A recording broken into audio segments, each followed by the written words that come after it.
புதிய பெனியல் கிறிஸ்து சபை வழங்கும் பலத்தின் மேல் பலம் நேரம். தேவ செய்தி பேராயர் யோபு அவர்கள். கர்த்தருடைய வார்த்தையை கேட்டு ஆசீர்வாதங்களை பெற்றுக்கொள்ளுங்கள். ஆண்டவரும் உலக இரட்சகரும் ஆகிய இயேசு கிறிஸ்துவின் இணைய நாமத்தில் வாழ்த்துக்கள். என் அன்பு தேவ பிள்ளைகளே, பலத்தின் மேல் பலம் என்கிற நிகழ்ச்சி மூலியமாய் உங்களை சந்திப்பதிலே மகிழ்ச்சி அடைகிறேன். இந்த மாதத்துக்காக தேவ சமூகத்தில் நான் ஜெபித்து கொண்டிருந்தேன். நம்முடைய ஆண்டவராய் கர்த்தர் இந்த வருடம் தொடங்கி இந்த 7 மாதங்கள் முடிக்கவும் 8வது மாதத்துக்குள் பிரவேசிக்கவும் அவர் கிருபை தந்திருக்கிறார். இந்த 8வது மாதம் எப்படி இருக்கும்? இந்த 8வது மாதத்திற்கு ஆண்டவர் என்ன வாக்குத்தத்தம் வைத்திருக்கிறார் என்று சொல்லி தேவ சமூகத்தில் நான் காத்திருந்தேன். கர்த்தரை நோக்கி நான் ஜெபித்தேன். நான் அப்படி ஜெபித்த போது கர்த்தர் இந்த மாதத்துக்கான அருமையான ஒரு வாக்குத்தத்த வசனத்தை அவர் கொடுத்திருக்கிறார். அது இப்போது நாம் தியானம் செய்ய போகிறோம். என்னாகமத்தின் புஸ்தகம் 17ஆம் அதிகாரம் 5வது வசனம். நான் தெரிந்து கொள்ளுகிறவனுடைய கோல் துளிர்க்கும். ஆம், அருமையான பிள்ளைகளே, ஆண்டவர் தெரிந்து கொள்ளுகிறவனுடைய கோல் துளிர்க்கும் என்று சொல்லி ஆண்டவர் இந்த மாதத்தில் அவர் உங்களுக்கு வாக்கு பண்ணியிருக்கிறார். உங்களுடைய கோலை ஆண்டவர் துளிர்க்க செய்ய போகிறார். என் வாழ்க்கை மடிந்து விட்டதே, என் தொழில் அப்படியே மங்கி விட்டதே, என்னோட குடும்பம் மங்கி விட்டதே, எங்களுக்கு எந்த விதமான ஒரு வளர்ச்சி இல்லையே, நான் படித்தது எல்லாம் வீணாய் போய்விட்டதே, நான் பிரயாசப்பட்டதெல்லாம் வீணாய் போய்விட்டதே, இனி நான் என்ன செய்வது என்ற ஒரு எண்ணத்தோடு கேள்வியோடு இந்த வார்த்தை கேட்டுக்கொண்டிருக்கீங்களா? ஆண்டவர் உங்களுக்கு வாக்கு பண்ணிருக்கிறார், உங்களை துளிர செய்வேன் என்று சொல்லி. அவனுடைய கோல் துளிர்க்கும் என்று சொல்லி ஆண்டவர் வாக்கு பண்ணிருக்கிறார். ஒருவேளை உங்களுடைய தொழில் அது மிகவும் முடங்கி போயிருக்கலாம், அல்லது உங்களுடைய வியாபாரம் முடங்கி போயிருக்கலாம். வேலை ஸ்தலத்தில் உங்களுக்கு எந்த விதமான முன்னேற்றம் இல்லாமல் உங்களை முடக்கி வைத்திருக்கலாம். ஏதோ ஒரு சூழ்நிலை உங்களை மிகவும் வளரக்கூடாதபடிக்கு முடக்கி வைத்திருக்கலாம். ஆனால் ஆண்டவர் இன்றைக்கு உங்களை பார்த்து சொல்றாரு, அவனுடைய கோல் துளிர்க்கும் என்று சொல்லி. நீங்கள் வேலை செய்கிற ஸ்தலத்தில் ஆண்டவர் உங்களை துளிர்விட செய்ய போகிறார். உங்கள் குடும்பத்தில் உங்களை ஆண்டவர் துளிர்விட செய்ய போகிறார். நீங்கள் வசிக்கிற பகுதியில் ஆண்டவர் உங்களை துளிர்விட செய்ய போகிறார். உங்களை பார்த்து ஒருவேளை இவர்கள் இனி பிழைக்க மாட்டார்கள், இனி இவர்கள் வாழ மாட்டார்கள், இனி இவங்க அவ்வளோதான் என்று சொல்லி ஒருவேளை நினைத்தார்களா? ஒருவேளை அதெல்லாம் வார்த்தை உங்கள் காதால் கேட்டு நீங்கள் மிகவும் கலங்கி கொண்டிருக்கீங்களா?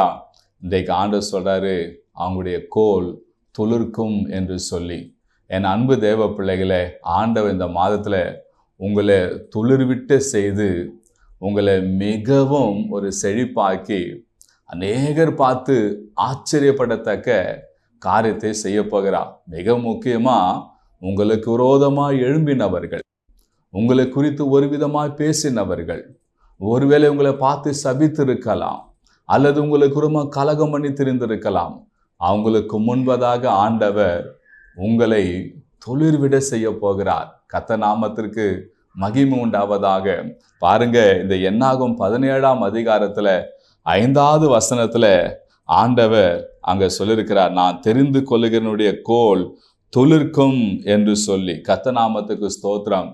இந்த வேத பகுதியை வாசிக்கும் போது இங்கே என்னாகமும் 16ஆம் அதிகாரம் முழுவதும் அதில் வாசிப்போமானால் அங்கே மோசேக்கும் ஆரோனுக்கும் விரோதமாக லேவி கோத்திரத்தை சேர்ந்த கோராகு என்கிற ஒரு மனிதன், அவனோடு கூட ரூபன் வம்சத்தனாகிய எலியாபின் குமாரனாகிய தாத்தானையும் அபிராமையும் பேலத்தின் குமாரனாகிய ஓனையும் கூட்டிக் கொண்டு மோசேக்கு விரோதமா ஆரோனுக்கு விரோதமா அங்க ஒரு மிகப்பெரிய ஒரு பிரச்சனையை அவங்க கலப்புறாங்க.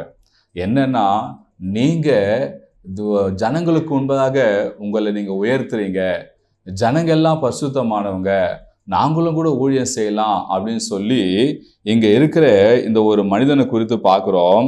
அந்த மனிதன் பெயர் சொல்லப்பட்டிருக்கிறது லேவிக்கு பிறந்த கோகாத்தின் குமாரனாக இத்சேரின் மகன் கோராகு. இந்த கோராகின் மனுஷன் தனக்கும் அந்த ஆசிரியர் பட்டம் வேணும், எனக்கும் அந்த பெரிய அந்த உயர்வு பதவி வேண்டும் என்று சொல்லி அதுக்காக ரூபன் கோத்திரத்தை சேர்ந்தவர்களும் மற்றவர்கள் சேர்ந்தவர்களும் கூட்டிக் கொண்டு ஒரு 250 பேர் பெரிய மனிதெல்லாம் கூட்டிக் கொண்டு வந்து மோசைக்கு விரோதமாய் ஆரோனுக்கு விரோதமாய் நிற்கிறாங்க. அப்போது மோசே சொன்னாரு, சரி ஓகே, நீங்க உங்க தூப கலசத்துல அக்கினியை போட்டு கொண்டு வாங்க அப்படின்னு சொன்னபோது அது கர்த்தருடைய பார்வைக்கு மிகவும் அது அருவருப்பா இருந்தது. பாருங்க, உடனே தேவனுடைய கோபம் அவங்க மேல மூண்டது. உடனே மோசே சொல்றாரு, எல்லா ஜனங்களும் சாவது போல இவங்க சாகாமல் பூமி தன் வாயை பிளந்து விழுங்க கடன்னு சொன்ன உடனே கோராகும் அவன் புத்திரரும் அவனோடு கூட இருந்த அந்த 250 பேரும் இருந்த அந்த இடத்துல பூமி 2ஆக பிளந்தது. பூமிக்குள்ள இறங்கினார்கள், பூமி அவங்களை விழுங்கி போட்டது. மீதி இருந்தவர்களே கர்த்தருடைய அக்கினி அவங்களை பட்சித்து போட்டது. இதை பார்த்து மிகவும் கலக்கம் அடைந்து இப்போ 17ஆம் அதிகாரத்துல அவங்க சொல்றாங்க, இஸ்ரவேல் புத்திரர் எல்லாம் சொல்றாங்க, நாங்க எல்லாம் சாகுறோமே என்று சொன்ன போதுதான் ஆண்டவர் சொல்றாரு, நான் தெரிந்து கொண்டவனை யார் என்று நான் இப்போது காட்டுறேன் அப்படின்னு சொல்லி தான் ஆண்டவர் சொன்னாரு. மோசே கிட்ட, மோசே நீ போய் ஒவ்வொரு கோத்திரத்துக்கும் சேர்ந்த ஒவ்வொரு கோலை வாங்கி கொண்டு வா, அந்த ஒவ்வொரு கோலின் மேலேயும் அந்த கோத்திரத்தின் பேரை எழுது, அதை கொண்டு வந்து என் சமூகத்துல வெயி, எவன் கோல் துளிர்க்குதோ அவனே நான் தெரிந்து கொண்டவேன் என்று சொன்ன உடனே பாருங்க, மோசே அங்க சொல்றாரு, 5ஆம் மீண்டும் நான் வாசிக்கிறேன், கவனிங்க. அப்போது நான் தெரிந்து கொள்ளுகின்ற கோல் துளிர்க்கும், இப்படி இஸ்ரவேல் புத்திரங்களுக்கு விரோதமாய் முறுமுறுக்கிற அவர்கள் முறுமுறுப்பை என்னை விட்டு ஒழிய பண்ணுவேன் சொன்ன உடனே எல்லாரும் ஒவ்வொரு கோத்திரத்தாரும் ஒவ்வொரு கோலை கொண்டு வராங்க. ஒவ்வொரு கோலம் கொண்டு வந்த கோல்ல ஒவ்வொரு கோத்திரத்தின் தலைவர் பேரை எழுதுறாங்க. எழுதி கொண்டு போய் தேவ சமூகத்துல அங்க வைக்கிறாங்க. நடந்த காரியம் என்ன தெரியுங்களா? 6வது வசனம், மறுநாள் மோசே சாட்சியின் கூடாரத்துக்குள் பிரவேசித்த போது இதோ லேவின் குடும்பத்தாருக்கு இருந்த ஆரோனின் கோல் துளிர்த்திருந்தது. கர்த்தர் நாமத்துக்கு ஸ்தோத்திரம். பாருங்க எவ்வளவு பேர் ஆச்சரியம். ஒரு காய்ந்து போன ஒரு குச்சி, ஒரு கோல், அது துளிர்த்தது என்று சொல்லி பார்க்கிறாங்க. அதுக்கு தண்ணீர் கிடையாது, காற்று கிடையாது, எந்த ஒரு உரமும் கிடையாது.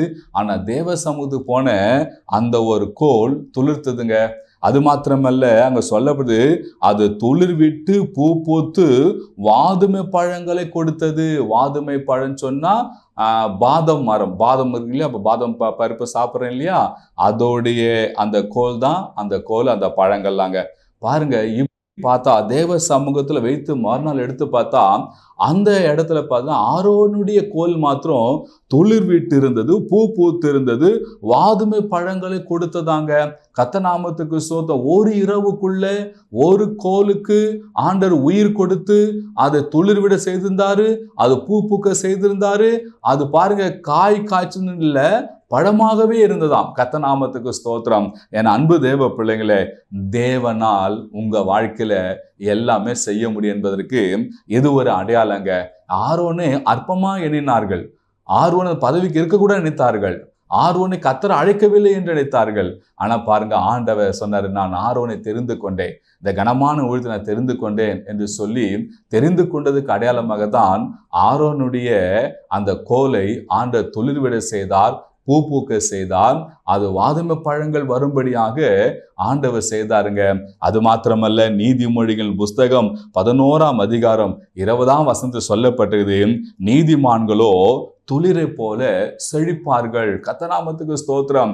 யாரெல்லாம் தேவனுக்கு பயந்து அவர் சொற்படி நிற்கிறாங்களோ ஆண்டவர் அவங்களை துளிர் போல தழைக்க செய்வார் என்று சொல்லி நீதிமொழிகள் 11:20 நம்ம வாசிக்கிறோம். என் அன்பு தேவ பிள்ளைகளை, அது மாத்திரமல்ல, 9ஆம் வசனத்துல சொல்லப்பட்டிருக்குது, அப்போது மோசே கர்த்தருடைய சமூகத்தில் இருந்த அந்த கோல்கள்லாம் எடுத்து இஸ்ரவேல் புத்திர எல்லாரும் காண வெளியே கொண்டு வந்தான். அவளை கண்டு அவரவர் தங்கள் கோல்களை வாங்கி கொண்டார்கள். பாருங்க, எல்லார் கோலும் கொண்டாந்து அங்க கொடுக்குறாங்க. இதுல ஒரு நம்ம கவனிக்கக்கூடிய ஒரு விஷயம் என்ன தெரியுங்களா?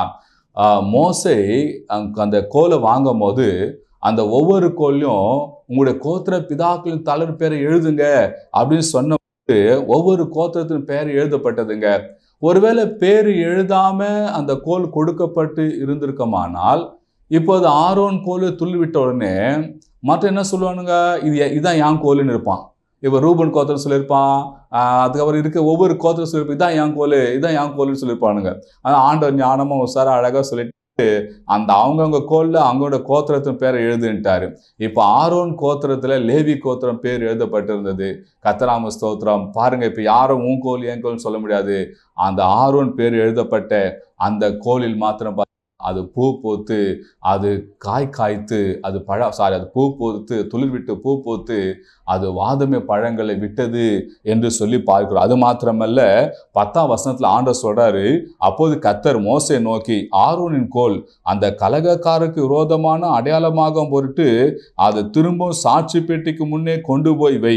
இப்படி அவர்கள் எனக்கு விரோதமாய் முறுமுறுப்பதை ஒழிய பண்ணுவேன், அப்போது அவர்கள் சாக மாட்டார்கள் என்றார்கள். பாருங்க, எல்லார் கோலும் கொண்டு போய் தேவ சமூகத்தில் வைக்கப்பட்டது. அங்க ஆரோன் கோல் மாத்திரம் துளிர் விட்டது, பூ பூத்தது, காய்த்தது. மீதி 11 கோல் எந்த ஒரு எஃபெக்டும் இல்லாம வெறும் எம்டியாவே அது இருந்தது. இப்ப எல்லா கோலும் வெளியே பூ பூத்து துளிர் விட்ட வாதம் பழ விட்ட அந்த கோலம் மற்றும் ஒன்றுமில்லாத வெறும் கோலம் எல்லாம் வெளியே வருது. அந்தந்த கோலை அவங்க கையில கொடுத்துட்டாங்க. ஆனா ஆண்டவர் சொல்றாரு, ஆரோன் கோலை மாத்திரம் கொண்டு போய் மறுபடியும் சமூகத்துல வெயி அப்படி என்று சொல்றாரு. பாருங்க, அப்போ தேவ சமூகத்துல சேரக்கூடிய ஒரு கணம் பெற்ற கோல் ஆரோனின் கோல். அல்லேலூயா, கர்த்தர் நாமத்துக்கு ஸ்தோத்திரம். பாரு, திரும்பவும் அங்க தேவ சமூகத்துக்கு ஆரோனுடைய கோல் போகுதுங்க. இந்த வார்த்தையை கேட்டுக்கொண்டிருக்கிற அன்பு தேவ பிள்ளைகளே, ஆண்டவர் உங்களை துளிர்விட செய்ய போகிறார். உங்களை பூ பூக்கவும் பழங்கள் காய்க்கவும் கூடிய ஆசீர்வாதங்களை தேவன் உங்களுக்கு அவர் தரப்போகிறாங்க. இந்த துளிர் விட்டு பூ பூத்து வாதுமை பழங்கள் விட்டது என்பது என்ன தெரியுங்களா? அநேக ஜனங்களுக்கு முன்பதாக தேவன் உங்களை கனம் பண்ணுகிறது ஒரு அடையாளமாக தான் ஆண்டவர் இது செய்தார். நான் உன் கூட இருக்கிறேன் என்பதற்கு அடையாளமாகத்தான் தேவன் செய்தார். இந்த மாசத்துல உனக்கு விரோதமா இருக்க கலகக்காரருக்கு முன்பதாக ஆண்டவர் உன்னை துளிர்விட செய்ய போகிறார். நான் உன்னை தெரிந்து கொண்டே என் உள்ளங்கையில் உன்னை வரைந்து இருக்கிறேன், உன்னை பேச்சொல்லி அழைத்தேன் என்ற இந்த வாக்குதத்த வசனத்தின்படி ஆண்டவர் உனக்கு விரோதமா கலகம் பண்ணினவர்கள், உன் குடும்பத்தில் உனக்கு விரோதமா கலகம் பண்ணி உன் பேரை கெடுத்திருக்கலாம், வேலை ஸ்தலத்தில் உனக்கு கலகம் பண்ணி உன் பேரை கெடுத்திருக்கலாம், நீ வசிக்கிற பகுதியில் உனக்கு விரோதமா கலகம் கூட்டத்தார் கூடி கலகம் பண்ணி உன் பேரை கெடுத்திருக்கலாம். ஆனா அவங்களுக்கு முன்பதாக ஆண்டவர் உங்களை உயர்த்த போகிறார். உங்க வாழ்க்கையை ஆண்டவர் துளிர்விட செய்ய போகிறார். ஆண்டவர் உங்க வாழ்க்கையை பூ பூக்க செய்ய போகிறார். ஆண்டவர் உங்க வாழ்க்கையை நல்ல ஒரு பலமுள்ள அழகான ரசிக்கக்கூடிய அநேகர் விரும்பக்கூடிய ஒரு பழம் போல தேவன் மாற்ற போகிறார். இது தேவன் உங்க வாழ்க்கையில செய்ய போகிறார். உங்களுக்கு விரோதமா இருந்த கலகக்காரர்கள், அன்றைக்கு மோசைக்கு விரோதமா ஆரோனுக்கு விரோதமா இருந்த அந்த கலகக்காரர்கள், அவர்கள் பார்க்கும்படிதான் ஆண்டவர் மோசையினுடைய கோலை துளிர பண்ணினார். இன்றைக்கு உங்களுக்கு விரோதமா இருக்கிற இந்த கலகக்காரருக்கு முன்பதாக தேவன் உங்க கோலை ஆண்டவர் துளிர பண்ண போகிறார். ஒரு காய்ந்து போன ஒரு கோலுக்கு உயிர் கொடுத்து அதை துளிர்விட செய்ய வல்லவரா இருந்தது போல உங்க வாழ்க்கையும் ஆண்டவர் காய்ந்து போன உங்க வாழ்க்கையை ஆண்டவர் துளிர்விட செய்ய போகிறார். காய்ந்து போன உங்க வாழ்க்கையை ஆண்டவர் காய்க்க செய்ய போகிறார். காய்ந்து போன உங்க வாதுமை பழங்கள் போல ஆசீர்வாதங்களை தேவன் தரப்போகிறார். இந்த மாசத்தை செய்ய போகிறார். அதை கலகக்காரர்கள் பார்ப்பார்கள் என்றுதான் வேதத்தில் இங்க சொல்லப்படுது. 10ஆம் வசனத்துல பாருங்க, அப்போது கர்த்தர் மோசேயை நோக்கி, ஆரோன் கோல் அந்த கலகக்காரருக்கு விரோதமான அடையாளமாகும் பொருட்டு அதை திரும்பவும் சாட்சி பெட்டிக்கு முன்னே கொண்டு போய் இப்படி அவர்கள் எனக்கு விரோதமாய் முறுமுறுப்பதை ஒழிய பண்ணுவாய், அப்போது அவர்கள் சாக மாட்டார்கள். பார்த்தீங்கன்னா, இந்த கலகம் பண்ணுகிற கலகக்காரர்கள் முறுமுறுக்கிறவர்களாம். நாமத்துக்கு ஸ்தோத்திரம். இவனுக்கு மட்டும் அது கட்சிச்சு, அவனுக்கு மட்டும் அது கட்சிச்சுன்னு சொல்லி, என் அன்பு தேவ பிள்ளைகளே, இனிமே யாரும் உங்களுக்கு விதமா முறுமுறுக்க மாட்டாங்க, கலகக்காரர்கள் இருக்க மாட்டாங்க. ஆண்டவர் உங்க வாழ்க்கையை தொழிற்விட செய்ய போகிறார். உங்க வாழ்க்கையை பூ பூக்க செய்ய போகிறார். உங்க வாழ்க்கை ஒரு மிகப்பெரிய ஒரு வசந்த காலம் வாழ்க்கை போல, சமாதான ஒரு நாட்களை போல தேவன் மாற்ற போகிறார். தேவன் உன் கூட இருக்கிறதுக்கு அடையாளமாக தான் இதை செய்ய போகிறார். தேவன் உன்னை தெரிந்து கொண்டார் என்பதற்கு அடையாளமாக தான் தேவன் உன்னை செய்ய, அவனுடைய கோல் துளிர்க்கும் என்ற வார்த்தையின்படி ஆண்டவர் இந்த நாள்ல வார்த்தை கேட்டுக்கொண்டிருக்கிற உங்களுடைய கோலை ஆண்டவர் துளிர செய்ய போகிறார். நாம் ஜெபிப்போமா? கண்களை மூடுவோம். எங்கள் அன்பின் பரலோக பிதாவே, ஏசப்பா, இந்த ஆஸ்வதிக்கப்பட்ட கர்த்தாவே இந்த ஆகஸ்ட் மாசத்துக்காக ஸ்தோத்திரம் ஸ்தோத்திரம் ஸ்தோத்திரம். ஏசப்பா, இந்த ஆகஸ்ட் மாசம் எனக்கு எப்படி இருக்குமோ, எப்படி எந்த விதமா இருக்குமோ, எனக்கு ஆஸ்வதி கிடைக்குமோ என்ற எண்ணத்தோடு ஏசப்பா இந்த வார்த்தை கேட்டுக்கொண்டிருக்கிற உம்முடைய மகளை ஒரு விஷயம் கண்ணோக்கி பாருங்க, உம்முடைய மகனை ஒரு விஷயம் கண்ணோக்கி பாருங்க. எங்க வாழ்க்கை ஒரு காய்ந்து போன வாழ்க்கையா இருக்கிறதே, ஒரு நன்மையை நடக்கலையே, எல்லாருக்கும் முன்பதாக, இந்த கலகக்காரர்களுக்கு முன்பதாக நாங்கள் கேவலப்பட்டு நிற்கிறோமே என்று எண்ணத்தோடு இந்த வார்த்தை கேட்டுக்கொண்டிருக்கிற ஏசப்பா உடைய பிள்ளைகளை கரத்துல ஒப்பு கொடுக்கிறோம். இந்த வார்த்தை கேட்ட உடைய பிள்ளைகளுக்கு ஏசப்பா உமக்கு நன்றி செலுத்துகிறோம். அவன் கோல் துளிர்க்கும் என்று சொன்ன வார்த்தையின்படி வார்த்தை கேட்ட உடைய பிள்ளைகளுடைய வாழ்க்கை துளிர உதவி செய்வீராக, பூ பூக்க உதவி செய்வீராக. ஏசப்பா, வாதுமை பழங்கள் போன்ற நன்மைகள் ஆஸ்வாதங்களை உடைய பிள்ளைகளுக்கு தந்தருளுங்க சுவாமி.